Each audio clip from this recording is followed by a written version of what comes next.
Hey guys, it's Monday. I'm not working.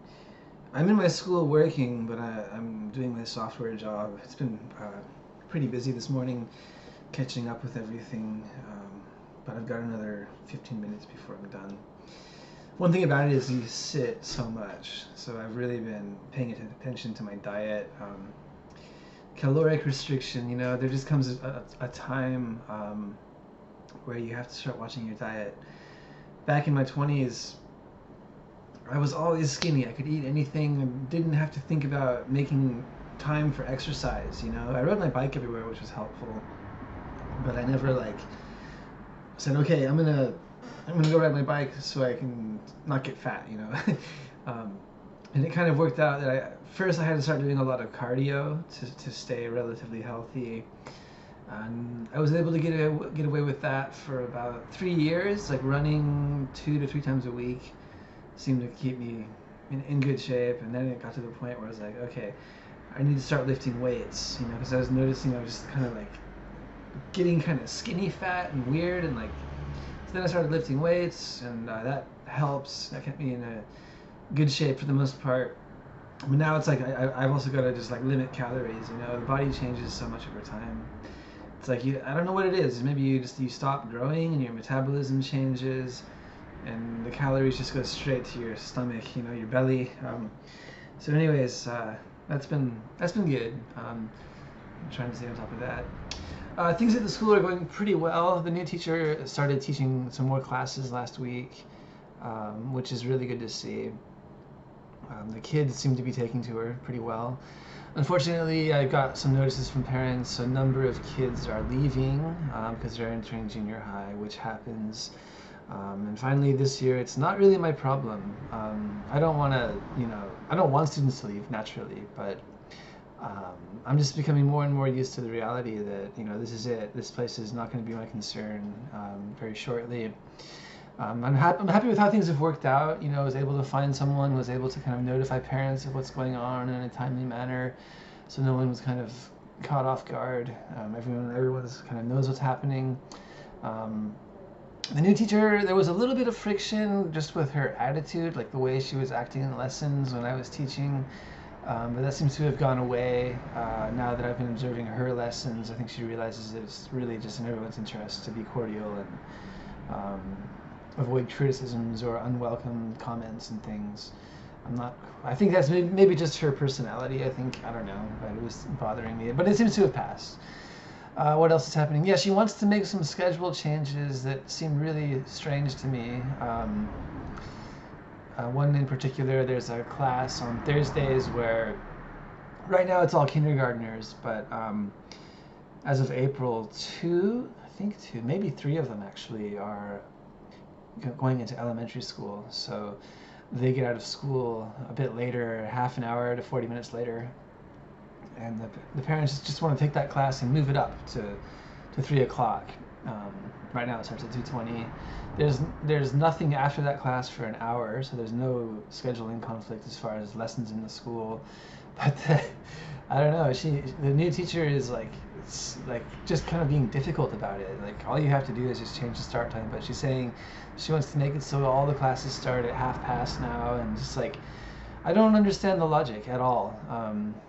It's gonna make her late for a class she has after this, and make the parents have this awkward space of 40 minutes where they don't really have time to go home with the little ones, but if they come here and hang out for 40 minutes, it's kind of weird, So I don't know.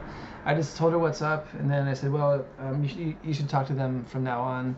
She's given me her bunch of business cards with, you can see that, with her line ID on them. So that's one of those things in business sometimes. You just got to be you know what? It's not my problem. And you don't have to be negative. It's not my problem. I don't even care. You're just actually, it's totally okay for me not to care about that and not even to touch it. As long as I inform the parties involved in my relationship. So I've told the parents, look, I'll talk to her about it. I don't think she understands the schedule. Maybe she's confused about something. Since she's just started, observing. And so I talked to her, and then she was just kind of weird about it. So I said, all right, you can maybe talk to the parents and directly from now on. I think that would be good. anyways, since you're going to be um, in charge of everything come April. So that's the next step. I'll just give the parents her business cards. She gave them to me kind of late. It was last week, so pretty much after I'd given all the tuition envelopes out. But it's okay. I'll see the parents again. So, yeah, being able to delegate your cognitive resources. What should I be thinking about right now? How should I be thinking about it? What kind of action can I take? What kind of action can't I take? These things become very important elements to understand in life in general, absolutely. But when you get super busy and you have a lot of responsibility, you become extremely aware of how limited time is, and it's just you just reach a point where it's like, yeah, I can't do it. It's kind of dumb. So you get better at managing your resources. There's one more issue. She's having trouble. It's called a hoshonin in Japanese, and it's like guarantor for a contract. My landlords are going official and using a real estate agent to draw up a contract for the rental agreement for the school. But she's a single mother and a foreigner, and let's just say her income, as it reflects in her tax documents, is not that much. It's a sensitive subject. So she's having some issues there with as far as finding someone to act as a guarantor. She doesn't have any family here. She's not a permanent resident, and her income doesn't reflect a very high amount. So we may have to ask the landlords just to keep it under the table. That happens a lot in Japan.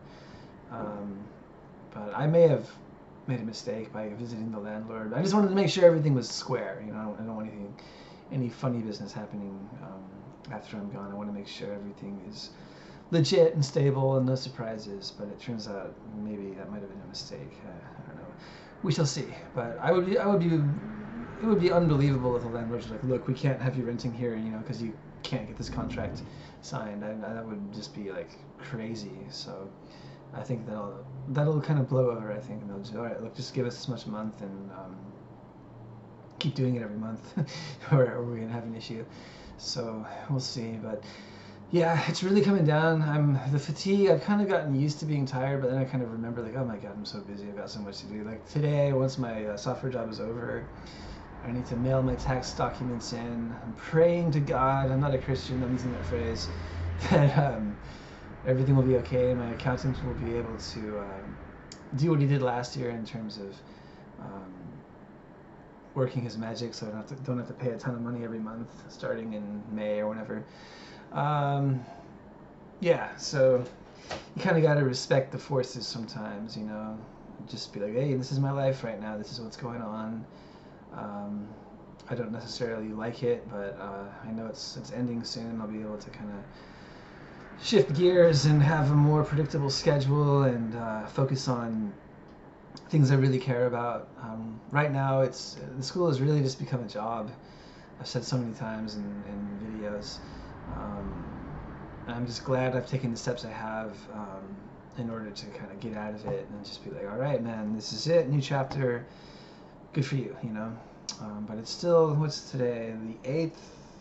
Oh God. Friday of next week is my last day teaching classes. So it's like 9 teaching days, 11 days altogether, including the weekend. So that'll be good. I gotta get some more paperwork done for my university classes. They've all been remote, so we have to submit paperwork on that because it's Japan, and we have to go back into the office, or I think they mail us some documents and we have to stamp them, mail them in, or you can take them in person. But you know how it is, 17th century bureaucracy in the 21st century country. But it's all good. Things are going well.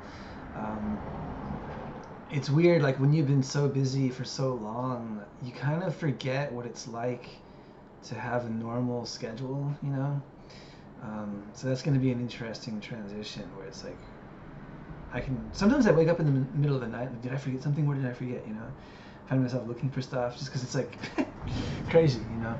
So it's gonna be great to see that go away, and I'm hoping I can focus more on my family, especially my kids. They're getting bigger, and that's one kind of painful thing, is that running this business has been so consuming. And I mean, you know, I started it from nothing, and it was just like all I could think about for years. And also the Eikaiwa schedule is you end up working nights a lot. In the past year or so, I've done away with almost all my night classes. There's just one now that's from 7 to 8 on Fridays, but I used to work till 8, 9, 10 o'clock, 3 or 4 nights a week, you know, and by the time you get home, it's just you barely get any time with your family. So this new job is going to be the opposite. I'm going to start crazy early in the morning, and like 6 a.m., 7 a.m., and finish in the early afternoon, 2 o'clock, 3 o'clock. So that'll be great. I'll have this window of time while the kids are in English school and my wife's at work. I can focus on things like, you know, keeping the house clean, shopping, exercising, studying. It's going to be good. But I've got to get there, you know. If I could, I would just stop teaching altogether now, you know. But I've got to help the transition, make sure the new teacher is onboarded well, so that she can't turn around and start blaming me and calling me and looking like that. No, has no idea what's going on. She's got a kind of a strange personality about that, and I remember that back in the day when I worked with her. We rarely ever were responsible for anything that the other one had to deal with. We taught our own lessons, and it was always kind of in passing, you know, because that school had a lot of away classes, a lot, and she taught a lot of them. But yeah, navigating people's personalities, it definitely requires a sense of diplomacy and being able to sense like that tug of like, are you getting frustrated, or are you going to say something that's not completely necessary / helpful, you know? And then also times you do need to take a tone that's clearly telling the other person like, hey, this is what I'm saying, this is what's happening, that's how it is, okay? You know, sometimes you do have to do that. And you know, it's really important also to be conciliatory, you know, to have the spirit of wanting to be friendly and wanting to get along. But it's a fine line to walk sometimes, especially in business. You can't let people walk all over you, and at the same time, you can't walk all over them. You need to find that balance and kind of generate a mutual respect. So, never a bad thing. We'll see. Hopefully things should go well. All that's really left as far as her and I is for me to transfer some Google documents her way so she can keep track of payments, and I may have to come up with some kind of document saying like what textbook and what edition is being used in each class, and I might give her a heads up on a couple of the parents who generally are more labor intensive than the others, to put it politely. But I've been really lucky, but there have been a few times where it's been like oof, yeah, kind of thing. But nothing like I didn't really have to deal with much in my previous jobs, but I saw people having to deal with things just like, you know, just the most insane expectations, monster parents with no connection to reality, no understanding of their children's capacity, no understanding of English, you know, but these bizarre, anyways, that's another reason why I kind of targeted my tuition to be what it is. It's reasonable. It's not super expensive where you get like these. You basically encourage insane expectations, and it's not super cheap, so that anyone can come in and just take your time. You know, those extremes are known to cause issues. Too cheap, too expensive. You end up dealing with obviously with different socioeconomic demographics, but they seem to be about equally troublesome actually. I don't know what it is about people who get something really cheap and expect the quality to be way better or whatever. I don't understand that, but they are out there.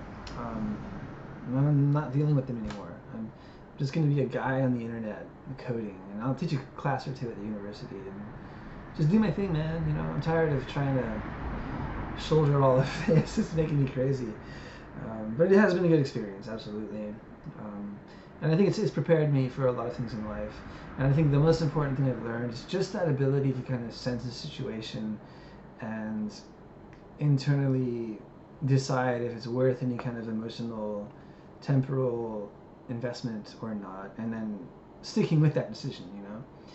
Like if you got some crazy parent calling you on Friday night and you speak with them and they want you to do something crazy and unreasonable for them, can you actually not think about it Saturday and Sunday and come back the next week and kind of enter that mode again and see what can be done and do it professionally? You know, that's, if you can do that, you know, if you can be diplomatic with people and not overcompromise and still generate decent results and not sour relationships, if you can do that consistently, I think there's a lot you can do in the world, because it doesn't really matter what your specific job title is or how much responsibility you have or what the culture or the language or the requirements are. A lot of the difficulties in our life, like probably upwards of 90%, come from relationships with people, you know? So if you're good at managing those, you can be very valuable. And I think you can have a much happier life, too. So a lot of it starts with just having some gratitude as well, just being happy. I've got this school, kids are coming here, I've got my health, you know, blah, blah, blah. I'm trying to keep that in mind. But it's getting harder. I'm just getting tired, so... Anywho, that's it for this one.